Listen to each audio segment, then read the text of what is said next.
Hello everyone. ఈరోజు కొబ్బరి అన్నం చేద్దామని కొబ్బరి నుంచి పాలు వేరు చేసుకున్నాను.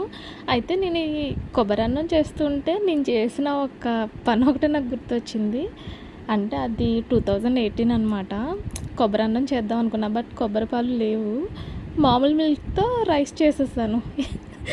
అది ఇప్పటికీ తలుచుకుంటే చాలా నవ్వు వస్తూ ఉంటుంది. అండ్ ఇంకా ఏంటంటే మమ్మీ ఒకసారి రైస్ కడిగి పెట్టమంటే నేను ఓన్లీ రైస్ కడిగి పెట్టా, అందులో వాటర్ వేయలేదు. మమ్మీ వచ్చేటప్పటికి రైస్ అంతా మాడిపోయిందనమాట. సో అంటే అసలు అప్పుడు వంట చేయడం రాదు, ఏం రాదు. బట్ ప్రతి అమ్మాయి లైఫ్లో కూడా ఇంతే కదా, అసలు మనకి ఏమీ చేయడం రాదు. అలాంటిది ఇప్పుడు పెళ్ళి అయిన తర్వాత, అత్తగారింటికి వచ్చిన తర్వాత అన్నీ పర్ఫెక్ట్గా చేసుకోవాలి. అసలు ఎందుకు అమ్మాయిలు అమ్మ వాళ్ళ ఇంట్లో ఉన్నప్పుడు ఒకలా ఉంటుంది లైఫ్, అండ్ అత్తగారి ఇంటికి వచ్చిన తర్వాత ఒకలా ఉంటుంది. అసలు ఎందుకు ఇలా లైఫ్ మారిపోతుంది? అమ్మ వాళ్ళ ఇంట్లో ఉన్నట్టు అత్తయ్య గారి ఇంట్లో కూడా ఉండొచ్చు కదా.